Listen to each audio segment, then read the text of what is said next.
What's going on, guys? Back for my first ever Union Arena Rare Battle event. Just wanted to share some of the exclusive cards that I got with you, as well as the deck I used, and just kind of how the event went. If you guys enjoy, like and subscribe, of course, and yeah, let's dive into this. So if you guys don't know, Union Arena Rare Battles, what they are is, I think it's throughout the month of December. They're basically localized tournaments. Like if you play locally, it's the same thing, except there are exclusive cards to pull, as well as exclusive winner cards and runner-up cards that you can get. And on top of that, the rare battles, you can only use the IP that you sign up for. So in this case, I went to the Hunter x Hunter rare battle, and the only decks that you can use are the Hunter x Hunter decks. So yeah, so that was really interesting. Unfortunately, I'll start off with the downside to at least my event. There was only 4 of us. Now, I mean, there's a pro and a con there. I was excited to see like how many people might be there, see if it might be you know, sort of like a back and forth or whatnot, but there was only 4 of us, which I'm going to take the W. Honestly, if you don't know, top 4, there's a winner card, which is the winner version of this. Spoiler alert, I did not get first place, but the 2nd through 4th, so, you know, top 4, get the non-winner holo version of it. So with there only being 4 of us, we got guaranteed, basically, the card. But we still played, obviously, because there's the winner stamped version of this, which the first place person got. So yeah, very, very, very clean. I really like this. Right now, there's also rare battles for Jujutsu Kaisen and Bleach. I'm going to be honest, this is not a Gon I'm running often, but really, really cool collector's card, if anything, even if I'm not playing it. I really like how it looks. It looks super, super clean here. We'll get a nice little zoom in here on it. Let's do it. But yeah, I'm planning on doing the Jujutsu Kaisen as well as Bleach. There's also Code Geass, but I don't think I'm going to be doing Code Geass. So yeah, Jujutsu Kaisen and Bleach, I'm hoping to at least participate in one of them. Should be dope. And then you also get these exclusive sleeves. Here, I'll open these up now. Yeah, they're for action points because you get 3 of them. So, I mean, sure, you can collect 50 of them, build a full deck of sleeves if you want to. But we got these 3 exclusive sleeves that you only get from the rare battles. Pretty fire. I'll definitely be using these for sure. And then there were participation packs. This is actually really dope. We'll dive into this. We got participation packs for playing. Every pack contained one of these holo cards. They're all of the color triggers from each of the IPs. I think an Ichigo as well, or is it a... I think it might... Yeah, I think it's a color Ichigo, color Yuji, color whoever the guy from Code Geass is, Lelouch maybe? Maybe not. Probably not. I don't know. That's the one anime I haven't seen. Yuji and then Gon. So, really fire here. I didn't even know this. So we got the standard Yuji card, pretty fire. They're all the color triggers. We got Yuji here, and then we got an alternate art Gon card. Here, I'll pull this out. Dude, I can't believe this, bro. So I'll put the regular one on screen so you can compare them. But yeah, we got the alternate art version. I didn't even know you could get alt arts of these. Again, you can only get these from the rare battle packs. So honestly, biggest W of the night for sure. This card looks so good. The difference, as far as what I remember, is there's like the gold border and stuff. But yeah, really, really, really fire.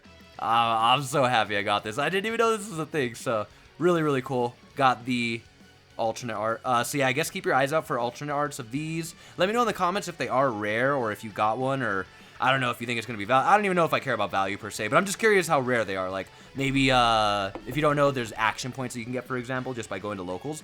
You can get holos out of those fairly easily, like 1 in every 4. Something like that. I don't know the exact rates, but the fact that you can only get these during the rare battles, which are during the 1 month of December, very sick. So we got that, and that's basically the event. If you guys are curious about how it went, I'm going to break down the deck that I use now, as well as my experience with it. But if you guys were just tuning in for the rewards and stuff, that's pretty much all we got. Pretty fire. Once again, winner got the same version of this with a winner stamped card, and then every other IP has their own character, obviously, the main character of the IP. But yeah, as far as the deck that we used, I decided to have some fun with slots. Figured if everyone was going to be running green Kurapika, we might be able to have some fun with this deck. I've done a deck profile on it, as well as I think uploaded gameplay with it. Now, I did change it up a little.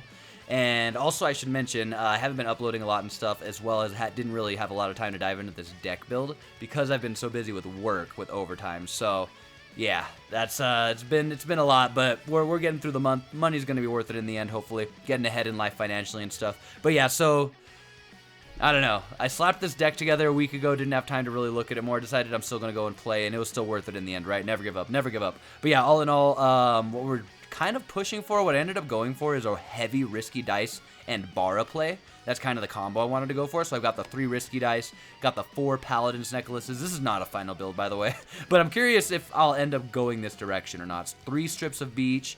Shout out to where is it? Shout out to Patch Ashore. Always gotta point out the misprint there. Shout out to Patch Ashore. And then we got 2 of the Angel's Breaths and 2 of the Jajang Kens. Remember, they're both specials, so you have to make sure you're at 4 max total for those. And then I've got the 4 Biskies trainings for the finals, obviously. Again, if you're curious about how this deck works exactly, definitely check it out, the deck profile, and it's really interesting. I'm trying to find a perfect build on it, but again, the big difference that I'm running that a lot of people aren't is Risky Dice with, I'll skip ahead here, Bara in this build because of how well they combo together. I mean, game experience-wise, I ended up bricking in my first game, so that was legendary. I literally didn't see a 0. I didn't see a 0 until my 3rd turn, and I literally upped my zeros to 12. I don't want to talk about it. Either way, I'm just glad there was 4 of us. Obviously, the other 2 guys were playing Kurapika. Shout out to the homie Ishan. He was playing with purple Hunter. He decided to not play Kurapika. Legendary man right there. But yeah, so we got the 4 Gone 0 drops. Those are just draw and trash. We've got the 4 Biskies. They can sit on our bench. We can sideline them at any point to get back one of our slots cards here from our sideline. We got the 4 Killuas. 2 Gones, which I might end up cutting them. I don't know. I feel like maybe if I just put in the 1 energies, the 1 cost that count for 2 energy, it might just be a better call at this point. I don't know, because I don't really ever get the 4 slots value out of these guys. Their trigger is nice, but are you really running cards because they might end up in your life and you have a good trigger that's worth it? Versus a 1 that generates 2 energy and then makes my gameplay a lot easier. I mean, all in all, I just didn't get a 0 at the start of my first game, so what do you do about that at 12 zeros? Anyways, I could have more 1s, I feel like, though. We have the 4 2-drop Killuas that allow us to... There are color triggers. They draw in trash when attacking. Again, the 4 Baras, which I'll point out the combo if you guys don't know, because I really love this combo. Bara sits on the front line once per turn. Just as long as he's on the front line, you just you use his ability, look at the top card of your deck, and if it's a 2 or higher, you get to choose one of your opponent's cards and minus it by 1,000. And then you get to decide if it stays on top or the bottom. So the reason that's really nice is because obviously the 1k minus if you do hit that, but on top of that, if you do know it's a 2, you leave it on top there, and then you hit the Risky Dice, which you target one of your characters. If you flip the top card after targeting the character, if it's a 2 or higher, you not only give that character 1,000 buff for the turn, but you also get to draw that card, which is really strong. You do this 3 or 4 times, it's massive value. If it is not a 2 or higher, if it's a 1 or a 0, you actually sideline the card that you chose, which is why I like the combo. It makes Risky Dice less risky. Either way, it's just a fun deck. I think it plays really well into Kurapika. The main thing that I really like about this deck as well, as far as taking out raids, is you have this Paladin's Necklace, which allows you to remove a top-rated card on the field. And what's really nice about this is you also have the Biskies, which allow you to get these cards back. So it could come out of life and you get it. You could pop it and reuse it. Really, really, really strong. You can really abuse that card. But yeah, I got the 4 bars. Maybe we go 3. He's really valuable. I really like him. I'm still working this out, though. We got 2 Biskies. Don't know if I'll go up, but 2 is for sure the running number on that. Got the 4 Killuas, which are raids. I think they're the only raid cards in the deck. That might be something to consider. I don't know. I feel like decks that only have 4 raid cards struggle against decks that can raid like crazy. I could be wrong saying that, but anyways, 4 raid Killuas. They play off the specified slots. If I have 2 different ones in my hand or on the field, I can draw one attacking. If I have 4 different named ones, I can give him damage too when attacking. And then Gon's the same thing, except it's active main. He has to be on the front line. And if it's 3, draw. If it's 4, give him impact. So you can do some really cool stuff with this deck. It's just the setting up takes a lot of time. You could not draw into the specified slots that you need. I don't know. I'm still working it out. I actually had the Toraemon, the 5th one that's really useless, but he is a different slot in here that I cut. I think I need to add him back in. I don't know. Still working this out. But all in all, 4 of us showed up, so massive W. The second game, by the way, I didn't even mention it. It was me and Ishan, and we were both just like miserable and struggling. And I don't know. It was one of those games. Purple versus blue. Very interesting. But yeah. Came out with these 3 exclusive cards, especially the Gon. Ooh, I don't like that zoom in. Let's do this one. The Gon alternate art from the rare battle. I can't believe we got that. But yeah, very fire. Let me know if you guys participate in your rare battles, how they go.